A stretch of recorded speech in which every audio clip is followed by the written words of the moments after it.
Hi, and welcome to our periodic Southeast Valley Mayors Forum, sponsored by the Arizona Republic. We're here to discuss various issues going on at state and local levels with our mayors, Scott Smith from Mesa, John Lewis from Gilbert, Jay Tibshraeny from Chandler, and Mark Mitchell from Tempe. We had a major development take place in the last couple of weeks with the passing of Eddie Basha. I guess the one thing that I'm glad that happened before he passed, from my perspective, we came up with the idea of a Mount Rushmore of the Southeast Valley, the most significant figures in the history of the area.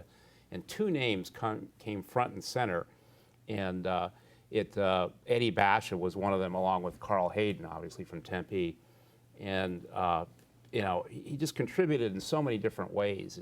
There was really no one quite like him. And I just wanted to go around and ask your memories, personal memories. Maybe I'll start with Mayor Tibshraeny, because he was from Chandler, and I know you knew him and thought so much of him. I did, and he was a dear friend and a dear family friend that I've known my entire life. And our families both immigrated from Lebanon to this country over 100 years ago. I know that.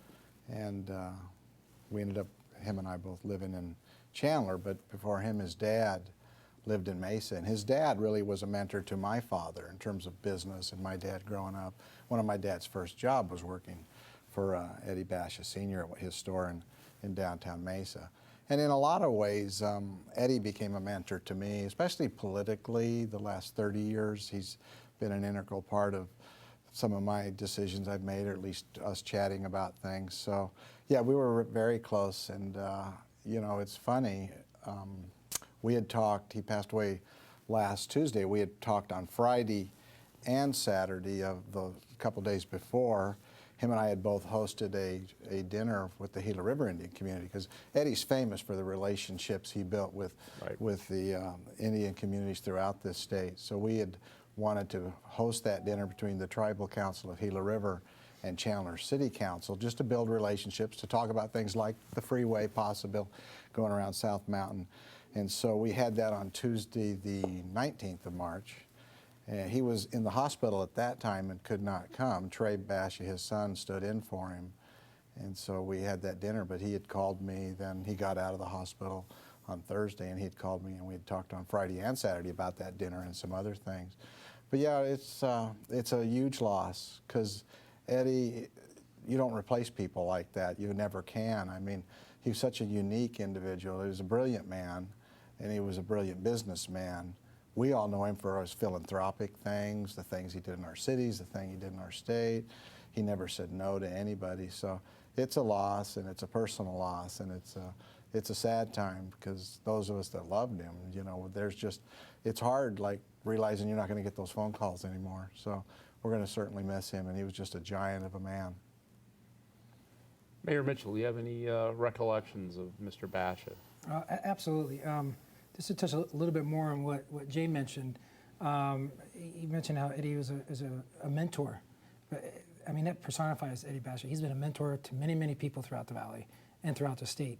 For those in need, especially philanthropically, also politically, and the causes that he took on.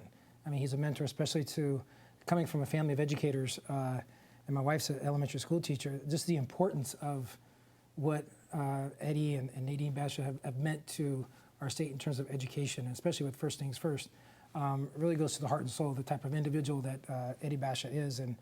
And I've been very fortunate. He's a personal friend, but a family friend as well. And one of the things I think, as everybody talks about Eddie Basha, is he was a jokester too. He liked to play practical jokes, and I always talked to Governor Rose Mofford about the jokes that she and Eddie always had, and then Eddie would always play jokes with my dad too as well, and we became really close to Eddie over the last 25, 30 years, just as our families have been involved in education causes, involved in a political arena, if you will, and moving our state forward. And that's something I think a lot of people will remember about Eddie Basha and the Basha family.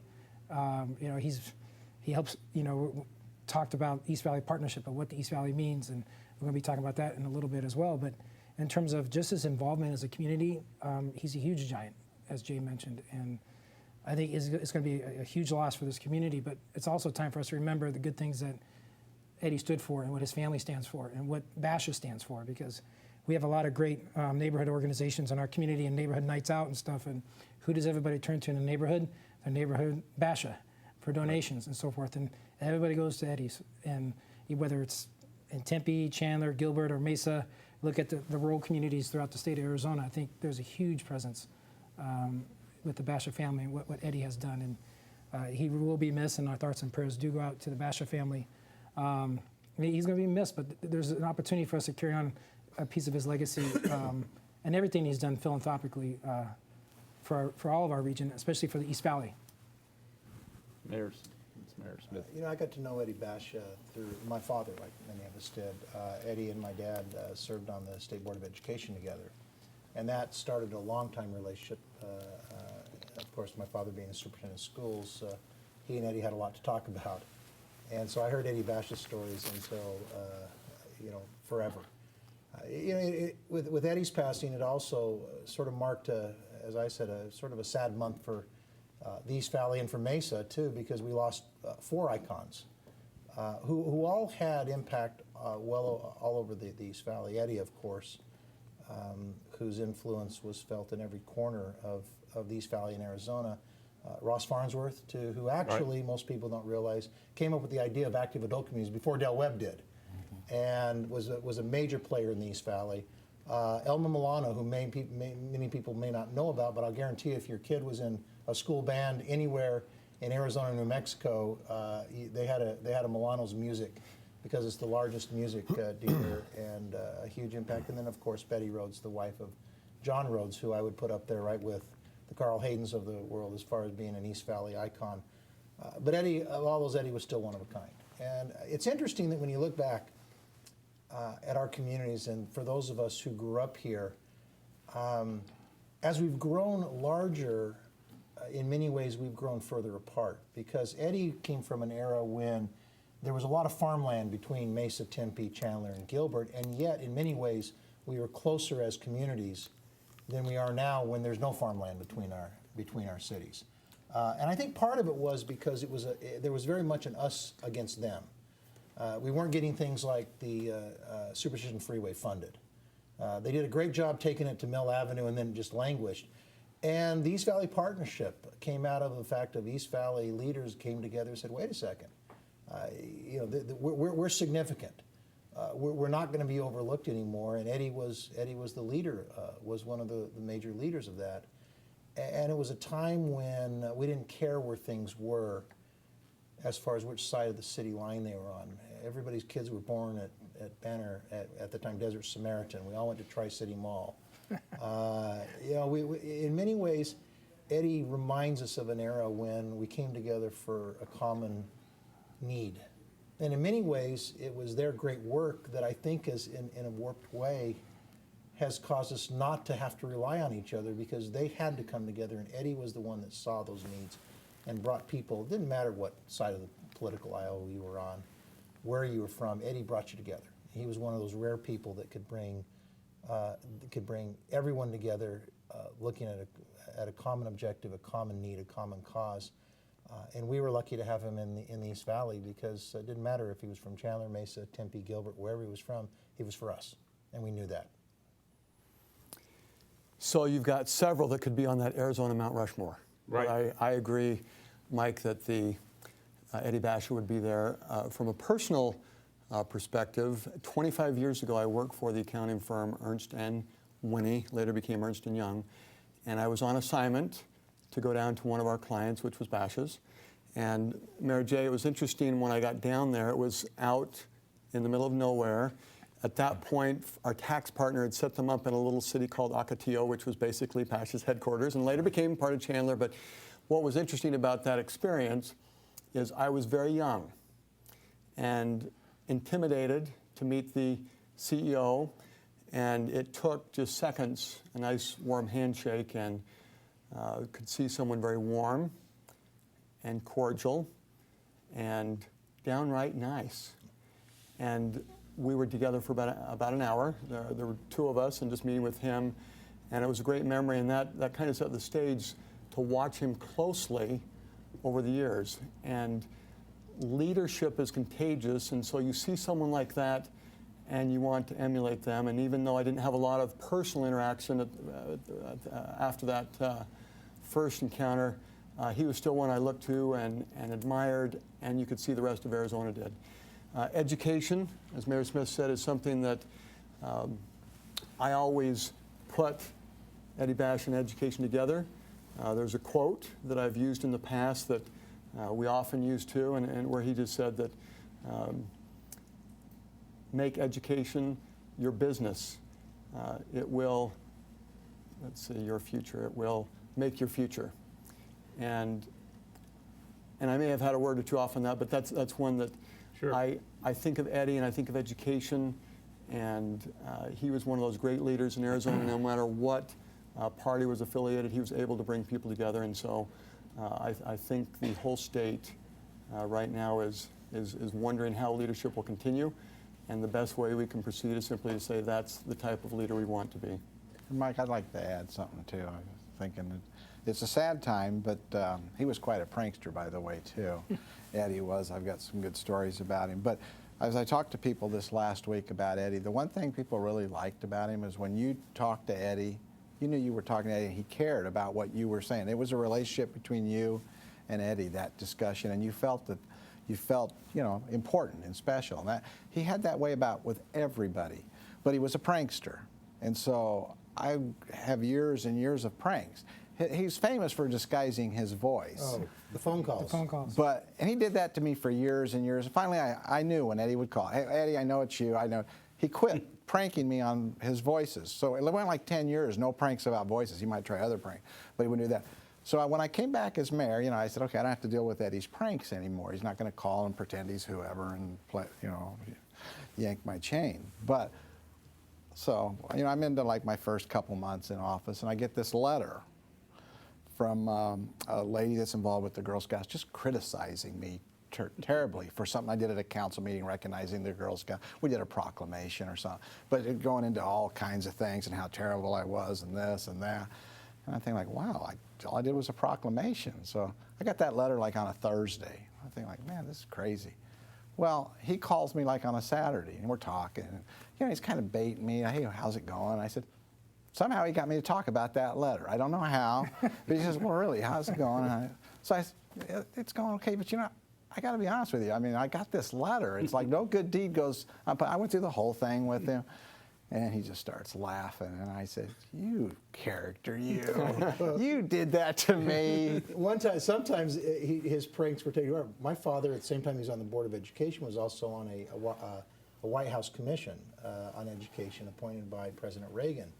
And one day he gets a call, and they said, Superintendent Smith, Dr. Smith, this is the White House calling. And my dad goes, all right, Eddie, you've gone too far now. That's it. You know, forget it. Eddie, cut it out. No, this is the White House, Mr. So-and-so. All right, nice deal, Eddie. And he hung up the phone. 2 or 3 days later, they had a Board of Education meeting, and my dad walks up to Eddie Bash. He goes, Eddie, calling and pretending to be the White House? And he says, I didn't call you. He goes, yeah, right. He says, no, really. I did not call you. Oh, My dad goes, so that really was the White House? Probably so. So that's how good Eddie was in pulling his pranks. I think it was 1981. In fact, it was the spring of '81. I first got to know him, and he helped set up a story with our editor, Max Jennings, about the Navajo who were being forcibly relocated from the joint use area where there's been a squabble for years with the Hopis. And so it was sort of a clumsy attempt to settle this by trying to move all these elderly people off. It really didn't make any sense. So you know, he worked quietly with the interfaith groups and being a voice for people who really didn't have any power. And so he got his pilot, and Max and I, we went up, flew up to Window Rock, and I and a photographer, we spent a couple of weeks there, but Eddie set it up and got us to know the lay of the land and meet the right people up there. So we flew up to Window Rock, and then I mean, on one of those little small planes, which, you know, Yeah. being the news business, you hear all the things with small planes. I really didn't want to go on a small plane, but I went on the small plane, flew back, over the Mogollon Rim, just most spectacular view I've ever seen, and it also had a spectacular effect on my system. And I think Eddie heard me, making various noises from the back of the plane, and he looked and he said, "Do you need a bag?" And I go, he says, "An airbag, a sickness bag." And yeah, and so I did use the bag, and he, I think, remembered me. That was maybe the sole thing he ever remembered Who before. lost it in his place. Oh, good. Yeah, Good. so, Good impression. That's good to know. yeah. So, and we did run an editorial of appreciation today, challenging business leaders around the area to take up where he left off, where he cared about the community. I'm glad you mentioned that, because that's a challenge as I go around and talk to different business leaders that I think has changed in Arizona. We don't have the kind of statewide business that we used to when we had the bashes, and bashes is different now than it was before it had to go through its unfortunate Chapter 11. We don't have the statewide banks. We really don't have very many businesses that do business in the entire state, if you think about it. And I think what we've lost is that business leader who looks at things from a statewide basis. Because their territory isn't statewide anymore, and therefore their interests don't tend to be statewide. We see this, for example, in the sales tax even. As we look at going down there and talking to the business interests, many of whom are pushing this, having them to realize the impact. You never had to talk to Eddie Basha about the impact of a policy and how it would affect Arizona, how it would affect every corner of Arizona, because Eddie and leaders like him knew every corner of Arizona. And I think it's something that this state has lost, and we need to get it back. We really need to find those leaders, especially in the business community, because they're the ones that can cut the check for the charity. They're the ones that can take the risk and put a store and an outpost in Navajo Reservation that maybe someone else wouldn't do, and they do it as much as a community service as they do as a business service. And that's what I think. I hope we haven't seen the last of those with Eddie Right, Basha. we had the Bimsons, we had the Driggs. I mean, you knew that they cared. And those about don't the state. exist, and that's what bank consolidation and all that's what we're missing in Arizona. Well, you bring up the construction sales tax. I know how much you guys all love the ideas of, just basically just doing away with all that and just, you don't need that money, do you, Mayor Lewis? I mean, That is a topic of great interest to all 91 mayors in Arizona, and we'll segue into that topic then. And I think I'll begin by saying that for the business community, which we've also talked about, great leadership with Eddie Basha, business leaders and mayors are all consistent in saying that it is time for tax simplification to take place. And we've been talking about it for 20 plus years, and that's where there's a little confusion, because in some cases when the mayors are united in voicing a concern, for some business leaders it has come across as, well, we're not in support of this when we are. And Gilbert was actively involved. In fact, about a third of the task force just happened to be some of the leaders that came from the business community, the tax community. We had one from the league. We had one of the auditors on the team, and then I discovered that one of the individuals from the utility perception was also there. And so we were well entrenched looking at this, and the end result from a task force that was together for a long time is that there were 10 recommendations. And 7 of the 10 were immediately agreed to by all parties. 2 of the 10 have continued to have dialogue and discussion. And then 1 is the one that does not make sense from a city perspective. And that's the one working with the governor's office. We've continued to have dialogue. I think we also agree that the governor has shown great leadership. And this is the year to do tax simplification.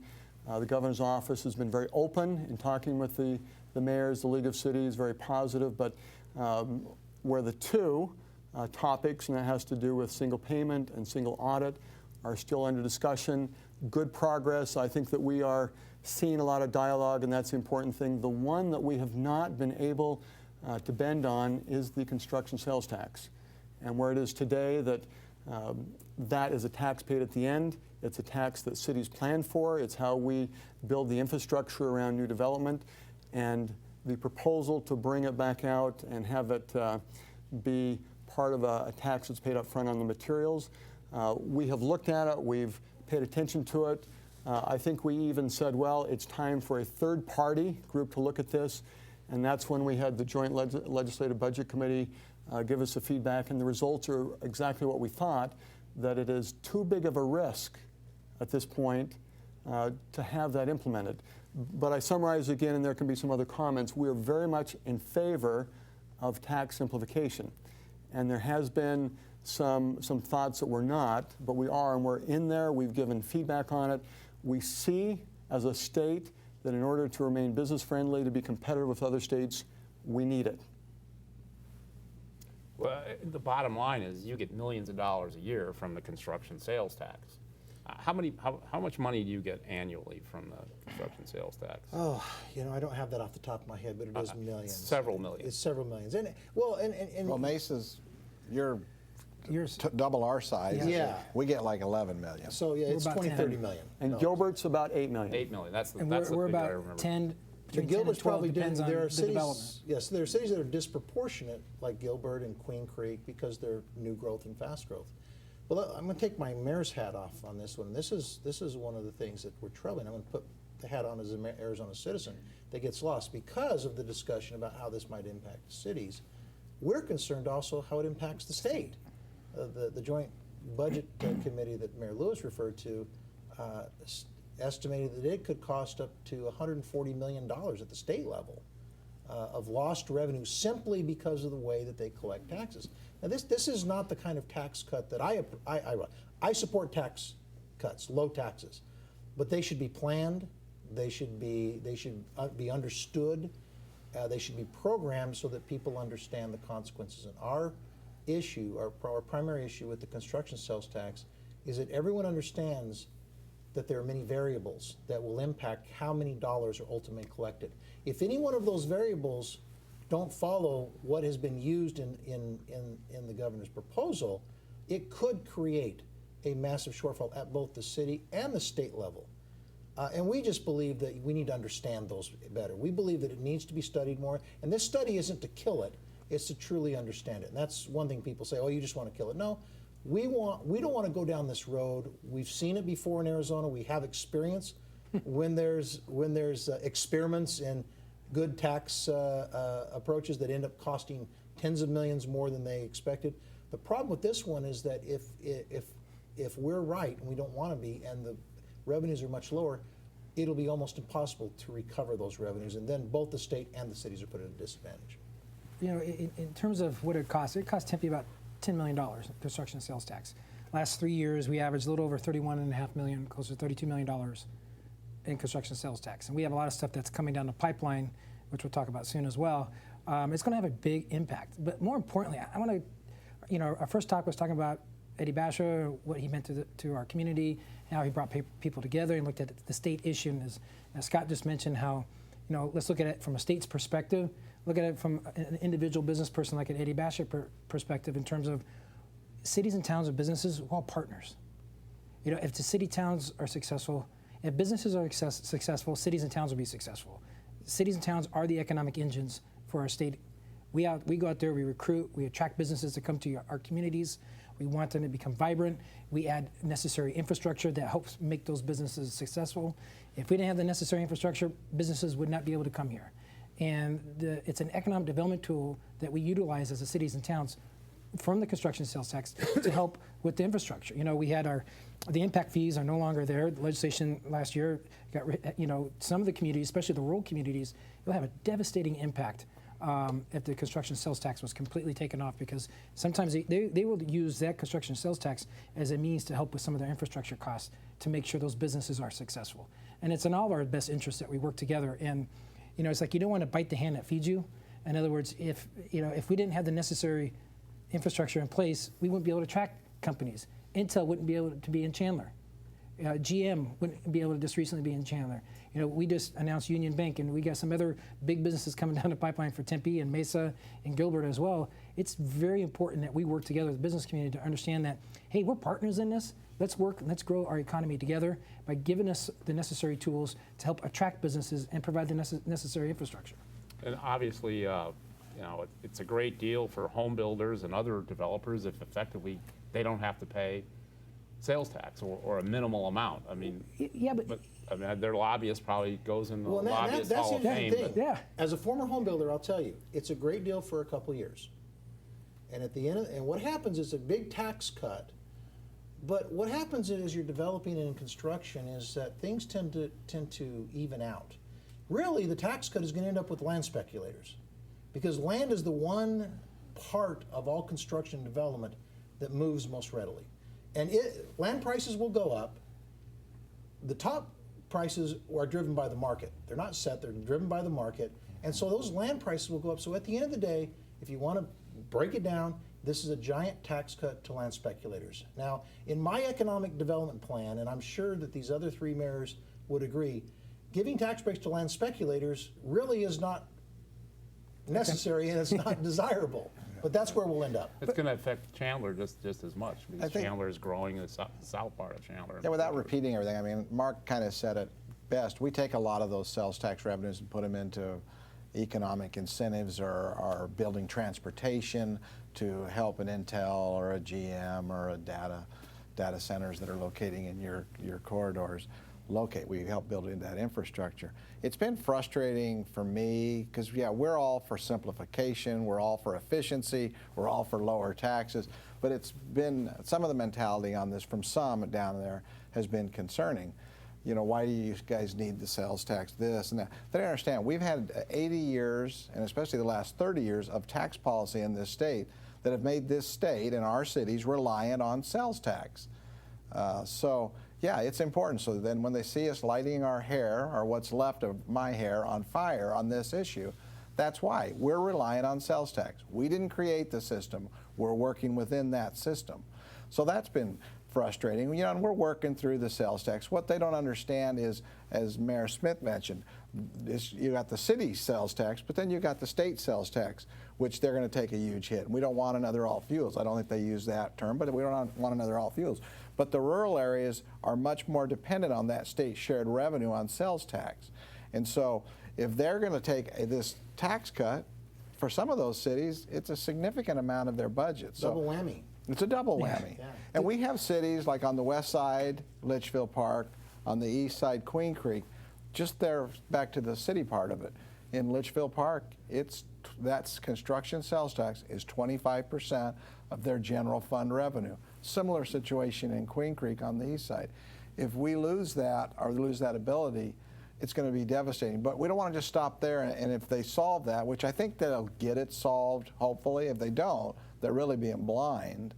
But if they do, we still have those other two issues that are huge: the collections and the audit. And it gets down to efficiencies. We'll all say, we think, and I'm pretty confident we are, much more efficient at the city level, both on collections and audit, than the state Right. could ever dream of being in terms of that. And Mike, I should possibly, we're talking about a subject that we know in depth and maybe the citizens don't, and I just want to go back, and one reason why I emphasize this is that many business leaders are concerned the cities and towns are trying to kill tax simplification, and it's nothing, I mean, it's completely opposite of that. And if you take a business now, if they are in multiple cities, as an example, they have to purchase licenses in each of those areas. They make payments of their tax to multiple areas, and they also often might have more than one audit. And so the end result goal to have a single license and single payment and single audit, we all see, and we're driving towards that. And it's We more agree upon it. We agree upon it. We agree upon it, and we're working toward a solution on that. And then there are different approaches that will work out that make sense for efficiency. The key part, and this is mainly what we were talking about, is that major change to do away with the construction sales tax. And that's the part, and echoing and summarizing, but the specific dollar figures from the Joint Legislative Budget Committee have a range that, depending on assumptions, it could be $19 million in the positive for the state. And this is not even talking cities and towns. But on the flip side, it could be $137 million in the opposite direction. And this is the part, just summarizing again, that doesn't make sense, because cities, 137 million To the state Shortfall. general fund. Shortfall. The shortfall On to the the state state side, general that's fund. not the city It's not side. counting the cities, which That's just the state. and we also reminded, we had a press conference, we all have the same constituencies. My constituents are the constituents of our state legislators as well as our governor. And that's something that we should be very mindful of, because at the end of the day, we're the last form of government, the buck stops with us. And just as much as the state doesn't like the federal government telling them what they can and can't do, but it's okay for them to tell us what we can and can't do. Instead of doing that, let's see how we can work together. And we're and to echo Mayor Lewis's comments and John, we agree with the simplification. I'm the chairman of the Municipal Tax Code Commission, along with my peers from other cities, councils and mayors throughout the state. And we are simplifying, working with ATRA to simplify a model city tax code. And we've taken their recommendations, knowing that this is an issue that we want to make sure that it's more simplified for businesses in the state of Arizona. With that being said, this could be, you're looking at a tax policy that's been on the books for over 80 years. And to echo what Jay mentioned in terms of this is a big issue. This is not something that we could just take lightly and not work towards how we could find more of a common ground, if you will, to benefit everybody. Because if their projections are correct, the opposite side of what could happen to the state would be devastating. I think you saw an issue that you sort of get mayors both united and passionate about. Right. There have been some really nice signs of economic recovery over the last couple of years, really, but we've seen some really nice local announcements in Chandler and Tempe, and then a real cool neon sign in Mesa last night. So Economic development. if you could talk about the General Motors announcement. Yeah, we've all had a lot of good things going on. We're fortunate that we all are in the East Valley, and the economy is recovering, and we're seeing the benefits of that. Last month, we were able to announce that GM is locating some research and development for software facility in Chandler. It'll employ about 1,000 high-wage jobs. They're locating 4 of these facilities in the United States. It's stuff that they used to outsource, and I don't know if they outsourced it out of the country, but it was outsourced outside of General Motors. So they're going to have 4 of these facilities, one in Michigan, one in a suburb of Atlanta, Georgia, Austin, Texas, and then Chandler became the one in the Southwest region in a competition. So that was significant because we've got our manufacturing going on, but to have some research and development was a good thing. So that's a significant announcement. We're happy with that. It's kind of right at the middle of our Price Road corridor, which is really quickly becoming a high-tech and innovation hub of the Southwest, that particular corridor. So that was a good announcement. We have a couple more that'll come down the pike in that Really? corridor, maybe 1 more or 2 more in the near future. So we're seeing good positive movement there. Those are high-paying jobs, right? Those are all high-paying jobs, and what there are, a lot of them will be directly hired out of engineering school. And they looked at a radius, and the universities they could draw 600-mile radius. So they didn't just draw from U of A, ASU, NAU. They went into Colorado, New Mexico, and Southern California with that radius, and they'll be hiring a lot. 35% of the people they hire will be college graduate engineers, just first job. And quite a few of them are going to come from ASU. They will. Yeah. They will. They'll come from the state. So that was good news, too, from that perspective. There's a demand for engineers. We hear that all the time. And I think we're producing pretty good amount of engineers in this state at our universities. And then there's a significant financial company, right, coming to Tempe. Yes, I mean, we're blessed. We've been very fortunate. A lot of it has to do with good planning, but also making sure we have the proper infrastructure that we've invested in to make sure we can attract these companies. And having, since the beginning of the year, we've added a little over 2,000 jobs. Since July of 2012, we've added over 3,000 jobs. And at the beginning of the year, we had Wells Fargo come to Tempe with over 900 jobs. And then we just had an announcement with the governor and with Arizona Commerce Authority, as well as GPEC with Union Bank coming. And our sales mission is working amongst mayors and GPEC to get companies from California to come to Arizona. And we just had that announcement, and they're going to add over 250 jobs. And right. We have a lot of stuff coming down in the future that's very exciting for Tempe, and I think for the Southeast region. And to hit a little bit on what Jay talked about, Price Road, we're dubbing that the technology corridor. We redeveloped 130 acres in Tempe where the Motorola plant is. We have Arizona State Research Park. We're going to have an announcement in the next couple weeks of a big user coming down there to really piggyback on that branding that we're looking at for the East Valley. It's not the Republic, is it? we're trying to move out of our office, so I'm looking for any hints, any clues here or there. But as important as General Motors and a bank are, they don't draw hundreds of people to see someone throw a switch like we saw last night. Can you explain that? Well, yeah, and we sort of laugh about this, but actually this is just as important as the type of infrastructure we have, is because who we are as a community is what draws people here. And every one of our communities have things that are important that make them special, make them unique, but make them places that people want to live.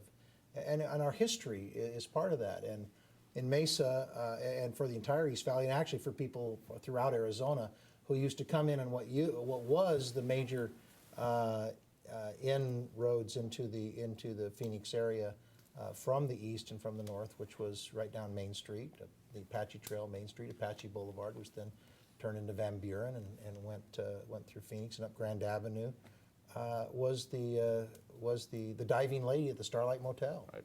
At Lindsay and now Main Street, and for 50 years, over 50 years, the diving lady did her dive every 3 seconds. It took 3 seconds to do the dive, and then a windstorm blew it down in October of 2010, and we thought, oh, gee, another part of our past is gone, and that's that's when the great story begins, because you had some people who could have just sat back and said, that's a thing from the past, who cares? And what they did is they picked up and they started a campaign to bring the diving lady back, and it was actually led by Vic Lindhoff, who is Mesa resident, and this is what the East Valley is about. Mesa resident, but very active for many years with a business on Mill Avenue in Tempe, active in both communities, and said we can't let this part of our history go. And so over 2 years, they actually went and found some people who did neon work. There aren't that many people who do high-level neon work. One of the people who worked with Paul Millett, who actually had done the original lady. This diving lady is 80 feet tall. That's the amazing thing. Mm-hmm. And 2 years they raised well over $100,000. And last night we had the switch that brought back the diving lady. And I drove up, and I was expecting a small gathering. It's amazing how we sort of forget what's really important to people. And what's really important many times are not the big announcements, they're the small things, the things they connect personally to. This obviously connected personally to a lot of people, because we had well over 500 people pack into this small court of this motel. And I mean, you saw tears and smiles. And when it went on, I looked around, there's literally tears streaming down people's faces because of not because of the neon lights, because of what it meant to them. And also, I believe they felt like this community had remembered what was important. And it's not always the things that we politicians think is important. It's what everyday people think. So it was a very special event, and really my hat's off to that group of dedicated people who wanted to keep a part of who we are and who they were, and part of history, and work hard to restore it. In Gilbert, and this is going from the neon sign, that art, it's interesting, and for the citizens watching this, we have typically, when we've rotated, we've done our meetings at our council chambers, and we changed it, and we are live from downtown Gilbert. And we do have our water tower outside of where we're located, the art intersection, and so that's the art. I just inserted where we are right now, and I think of Gilbert right now, the downtown area. We have some significant announcements that will be made in the coming year, and I look forward to future forums to tell you about that. But for Gilbert, talking economic development, we continue to be the fastest growing community in the state. Residential is going well, and then just one example that where Gilbert is the farthest from City of Phoenix, where Tempe and Chandler and Mesa have had some growth, we announced at the end of the year a project called Rivulon. And that is the nationwide realty group that did Gainey Ranch up in North Scottsdale. As you leave Chandler on the 202 and come to the east, they have 250 acres, and they announced that they would be building on the 250 acres 3.1 million square feet of office space. Not immediately, it will take some time, but if you look at Gilbert right now, we have about 3.1 million square feet of office space right now. And so that's a good indication, not only on the residential side, but now we have some plans for office development to go forward, and we are looking forward to that. Okay, now, just, you guys got to tip me off, though, if you hear that the Republic Southeast Valley office is moving into one of your cities, you got to let me know. Okay. Let's move on to, there was an interesting development in Tempe a couple of months ago where there was a change of city managers. So I wanted to just go around and ask you what your relations are with your city manager, and if you care to dip your toe into this. You know, a lot of people feel that you know, it's basically a strong manager, weak mayor and council system, that maybe the elected officials should have more power and less should go to the city manager. So a specific question and also a philosophical one. Okay. You're looking towards Mayor Marks. Yeah, you're the one that changed the manager, so you're going to have to No, that's bail the fine. water on this. No, I mean, it's you know, all the cities in the state of Arizona are council manager form of governments, Except for one, except for one. Nogales, I think. And it's a great relationship, and it works out well. I mean, we have 91 or 90 cities now that have the same form of government, and it's where the mayors and council members work together. Their job is to set the vision and the policy and the goals. The city managers help implement the council's vision, policy, and goals, and move our community forward. Just like anything in life, especially in business, as I work with my employees in my business, you know, communication is very, very important, and have that relationship and how you have that community dialogue is very important. I'll be honest with you, you know, I grew up in this community. I've seen two city managers almost my entire adult life for over, you know, close to 25 years.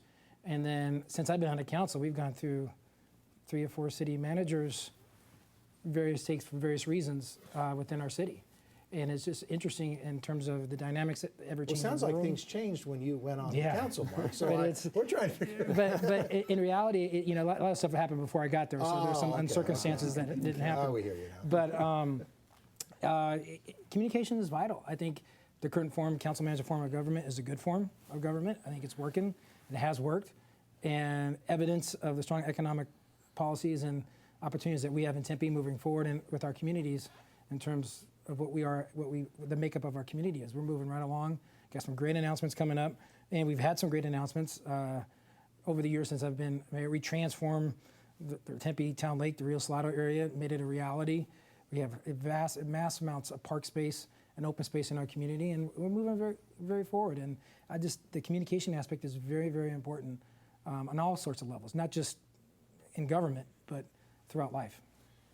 What do you think? I mean, do unelected city managers, they have too much power, or do you think that the system works okay the way it is now? You know, I think it works pretty good. I think for most people in the audience that don't understand most of our cities, I know Mason, Chandler, and Tempe are charter cities. He's a town. It's a little different. But we really, when you think about it, we got all these employees, give or take in a position or two, we have the hiring and firing responsibility only, in our city anyway, only over 4 people. The city manager, the city clerk, the city attorney, and our city magistrates. We have multiple ones. But that's really it. I mean, so when I have a citizen that's really angry because the community services employee was not as friendly as they wanted, you need to go down there and fire them, Jay. Well, you really can't. That's a charter conflict. So that's kind of the way we're set up. But yeah, your manager, if they're doing a good job and they need to be in sync with the council, the mayor and the council, yeah, some of them probably have a lot of power, especially depending on how long they've been in the job. But that's kind of the nature of the beast. But also, if your mayors are doing a good job, they have a lot of influence too. A lot of maybe not legal influence, but Mayor Smith, Mayor Mitchell, Mayor Lewis, they all have a lot of influence with the employees and with their citizens. So even though it may not be as formal as the city manager who oversees the whole daily operation of the city, mayors carry a lot of clout under any system, including ours. No, Mace has had a lot of stability with the city manager. I remember Mr. Luster and then Mike Hutchinson. Jim Petrie and Chuck Luster for many years, and then Mike Hutchison, who, when he came in, said he wasn't going to stay longer than 5, and Chris Brady's now been there, I think, 7 now. You know, it all depends. Getting back to what Mayor Mitchell said, being a city manager is a hard job because you have a lot of responsibility, and you have, in our cases, 7 bosses. Because even though we're mayors and we have a bully pulpit, We're one of 7 votes, and every council member has an equal vote. So the city manager has to balance 7 very different personalities and the little political groupings that happen in a political body. That's the nature of the game, and it's a tough business. I know we're very conscious in Mesa because I spend a lot of time at City Hall. Most of my city council members don't spend as much time, and so there's a natural that I talk to our city manager more. We're very, very cognizant and try very much to not create a disproportion, and it still happens. You still get the perception that the city manager is too close to the mayor. That's also the nature of the game, and he has to balance that. I hear a lot of people saying they don't like the city manager form of government. It gives too much power. And then I ask, what's the alternative? Really, we have 2 systems, 2 primary systems of city municipal government: strong mayor and a council manager. I haven't heard anyone who really wants to go to a strong mayor where you have the mayor as the chief executive who hires and fires and does all that. That's what you see in the Midwest and the East, and some in the West in the bigger cities. There have been some cities who've explored a hybrid system where the mayor has a little bit more responsibility, and maybe the mayor hires the city manager, and there's some sort of balancing, and that's arisen out of citizens who believe the city manager does have too much inherent power, because of the fact that in Mesa, for example, the city council has 5 people we hired. We have a city auditor we also hire. And the city manager in Mesa has 3,495. And it creates some interesting situations where, for example, we hire the chief magistrate, the chief judge, but nobody in the courts works for him. They all work for the city manager. Yeah. And they also believe they work for the Supreme Court. So we don't have this separation of powers that people think exist in the American system. They do at the federal level. They do to a large extent at the state level. They don't at the city level, and they were never intended to have that. So the city manager form of government was brought on as a result of corruption and elected officials having too much power, and it was meant to bring a professional level to city management. And I think that if you look in Arizona, the overwhelming evidence is that it's been a good system. There's no perfect system, but it's been a good system. Don't hear a lot of scandals. Yeah, well, you don't hear a lot of groundswell for change either, and I think it's worked.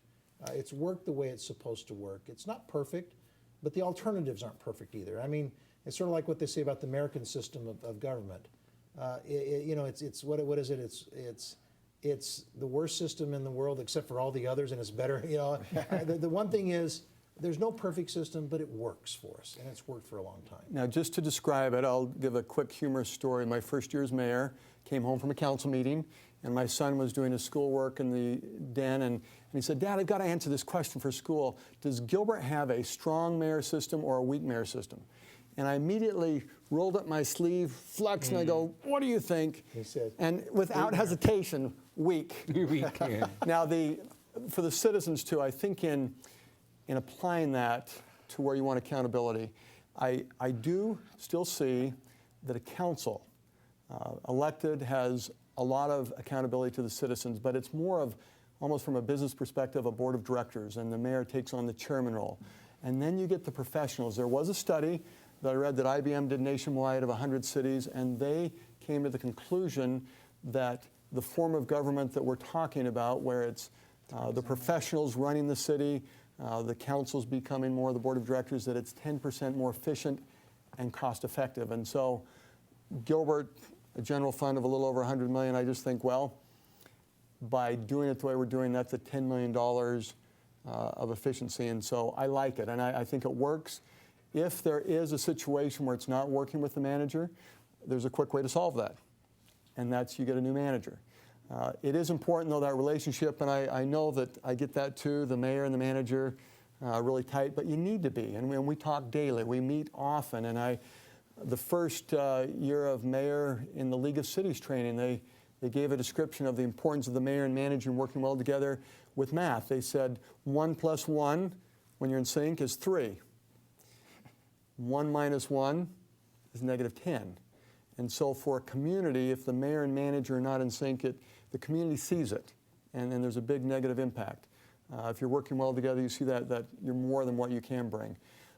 We have a situation where our manager joined us 18 months ago, and as elected officials, we'll have vision that we're trying to implement, and I'll give you one example. We had received from citizens that communication was lacking, so council did our best. We came up with great ideas for communication, and it was to have meetings outside of town hall and get out in the community, and that's good. What I like, though, is our new town manager came in and said, here's some things I had seen. He'd also been looking at some things done in New York City, and he said, I think we need to start a digital communications office. And we listened to him and talked about it, and all of a sudden, just using that as a quick example, our communication has far exceeded what any of us thought in the council. And so that's where you have thoughts and ideas from a professional who has been dealing with this and the issues that we can give input on and direction, and yet from a professional standpoint, they really know what needs to be done, and it seems to be working quite well. You still have several minutes left, and I wanted to run at least one question by you. I know Rock Arnett and the East Valley Partnership are trying to get together a branding strategy for this area, and I guess I'll start with Mayor Mitchell. What do you think this will entail, or what should it entail? Well, can I start this, because actually, and not to this, the East Valley is an outgrowth of what this group started, and so I want to make sure everyone knows that Rock's doing a great job, and they're doing it because the group of mayors came together with the idea that we need to do some things jointly. Like I said before, when we were talking about Eddie Basher, we now live in a community where there are no boundaries in many ways. There are no gaps. And as we talk about those 1,000 jobs that are coming in for GM, I'll guarantee you that those 1,000 jobs will be spread out throughout the East Valley, and not many of them will live outside the East Valley. We found out that when you take the river, and you take that area which is south of the river, and you take in Ahwatukee and everything that's like east of I-10, including Ahwatukee in it, this is a very unique area. And we saw this and met together several times to talk about how to coordinate our efforts so we could maximize the assets that exist. I mean, when Mesa goes out, there's no way that we should be talking about our assets without talking about the Price Ward Corridor. There's no way we can talk about the greatness of Mesa without ASU, without the great new projects, Seville, and things like that, that give people options to live a great lifestyle in Gilbert, because that's how people come into our community, look at us. They don't really look at us as four completely separate walled-off communities. They look at us as a cohesive unit. And when you look at the demographics and the history and the assets, you look at the spine that we've created with the 60 down the middle, Loop 202, and the 101 coming through, we're better connected than we've ever been. We're better connected than almost anyone else. We brought that. We talked about that together. And we brought that to Rock, and boy, Rock has just taken it to the next level. He's done an unbelievable job, as Rock can do. And he's brought in money and brought in experts. And what he's tried to do is take what the idea that was festering and really elevated it to a real action plan, and we're very grateful for that. Well, I agree everything what Scott said, and Rock has done a tremendous job and is doing a tremendous job. And I just got to emphasize the relationship that the four of us have with each other really cements the idea of branding together, because if Mesa is successful, Tempe will be, vice versa. If Chandler is successful, Gilbert will be, and vice versa. And we started this segment, I'm going to go back to some of the comments made in the tribute to Eddie Basha, and we always thought we were further apart because of the farmlands and the farming. Well, now we're all connected, as Scott just mentioned, via freeway. Sometimes you don't know where you're going from one city to another city. And because of the multimodal transportation and the light rail going further into Mesa and looking and reaching out, connecting all the freeway system between our East Valley cities is just a better opportunity to attract the businesses to come to Arizona. And more importantly, I mean, it's important to get them in Arizona, but if we could market and show what the East Valley looks like, I mean, the sky's the limit for us. It really is. I'm a little biased. I'm a product of the East Valley.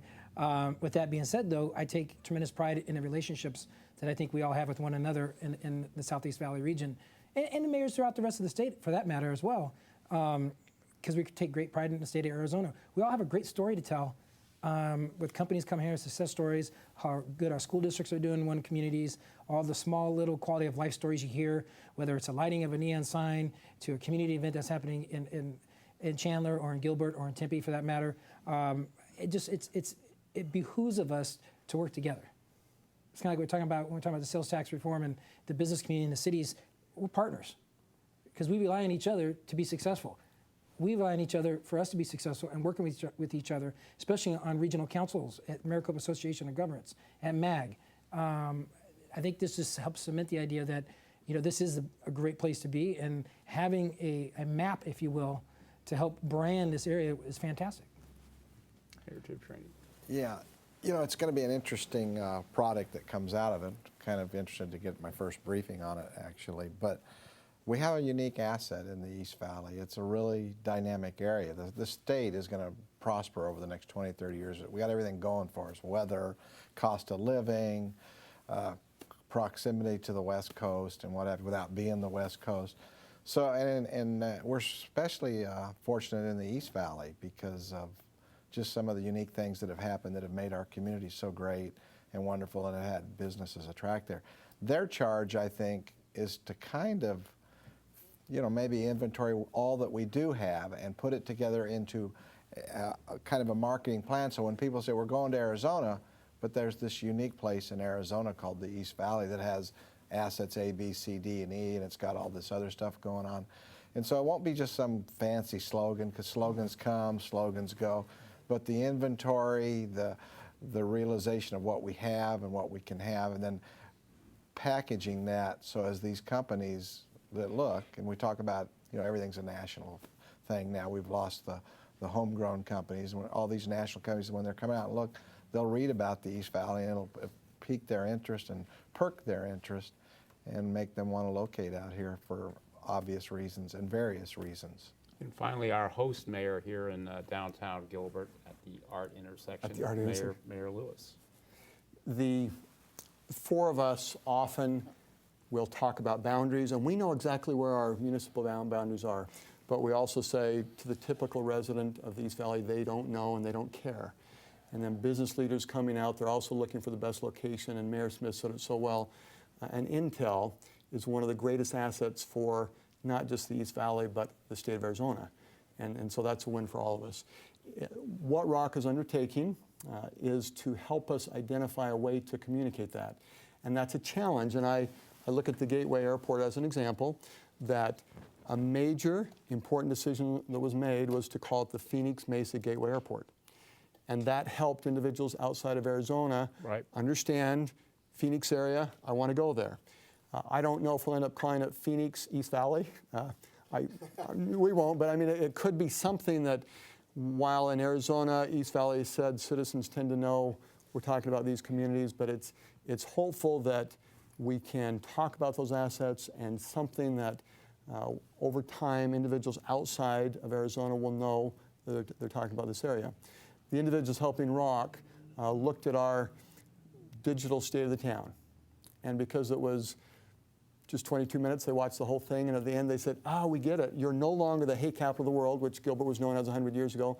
Now you're the satellite, algae, cancer-fighting, cardiovascular, and stem cell research community. I said, yeah, and more. And yet we go for each of the communities, and there's more to add, and that's why the East Valley really is a special place, and it's a great opportunity for this project and study to be taking place to help us prepare for the future. The simple thing is our whole is greater than the sum of our parts. It really is. And we want to take advantage of that, because if we can make that happen, then each of us will grow more than we could on our own. That's the basic premise. And last but not least, with the Diamondback season starting this week, they went 81-81 last year after some very grand expectations that didn't pan out. Mayor Tibshraeny had a very bold prediction before we started, so I wanted to let him lead off on that. Thank you. It was my idea to actually give our baseball predictions for the Diamondback. Last year, I predicted that they would have a 500 season, and they were precisely 81-81. This year, I see an improvement in the team. I predict they're going to go 89-73. And as a bonus answer for you, 89-73 for the Diamondbacks, I am predicting the Phoenix Suns will have the 4th pick in the June NBA draft. That's looking good. It's a battle between the Suns and the Cleveland Cavaliers for the 3rd most ping pong balls. Any predictions for the Diamondbacks? I'm along the same lines of Major Training, but I'm going to go one more. And I think we're have either 90 or plus win season, maybe Specific. 72. Yeah. 90? Specific? 90 and 72? Okay. Yeah, 97 or 92 and. 92 and 70. 71, Wow, that should get him in the postseason. What do you think? I just want to know what Jay's, what do you have for the Powerball next Wednesday? Because Well, I'm in a group. We're buying these don't tickets. announce everyone. You and I, okay? All right. Number, okay. Forget it. I think they'll do better than they did last year. I don't know that they'll get to 90 because the West is, you have the defending champions in the West. I think the West will be really tough, but I think they'll get 85 wins. We can never go wrong cheering for the Diamondbacks, and I hope they go all the way. Unfortunately, shifting to the Cubs, we're looking for the Cubs next year to do well. And you were talking about this mayor and manager relationship. It is great in Gilbert. We work well together with one exception. Our manager is an obnoxious St. Louis Cardinals fan, and I'm a San Francisco Giant fan. Wait. He's an obnoxious St. Louis, and you're just a fan. I'm just a fan. Oh, okay. And so while I would be just fine, 89 wins for the Diamondbacks, that would be terrific, but I have You to. can't use 89. I used 89. He's at 92. That's for the where I'm record. headed. My 85. prediction is that the world champion San Francisco Giants will be world champion San Francisco Giants again. That's my prediction. Okay, you just wait a became an minute. obnoxious Giants But we fan. want to. Okay, We want a an win answer. total. We want an answer. We want a win total. Win total. You're being a Win total. politician here. We 85. Well, he used 85. 86. What he said is he doesn't care what the D-backs do this year. I want the D-backs to go all the I guess way. if you've won the championship, you can talk that way. Though. That's all right. All right, I'm going to go 78. I hope they do better. I love the leadoff hitter, Adam Eaton. I saw him play quite a bit last year in various spots in the Fall League and AAA, and terrific have player, them- but he's injured, and they have a lot of trouble scoring. You have runs, them so 6 games under 500. 78 and 84. That's what I'm going. So I hope they do better. I mean, I run a season ticket holders group. I'd love to see them do better. So anyway, well, thanks everyone for And joining Mike, just us. in closing, we're in downtown Gilbert, and I thank the mayors for coming and appreciate all the leadership you provide. In downtown Gilbert, we would need to thank you with our history book. Well, thank you. This is From Cowboys and Sodbusters to a Mega Residential Community, the History of Gilbert.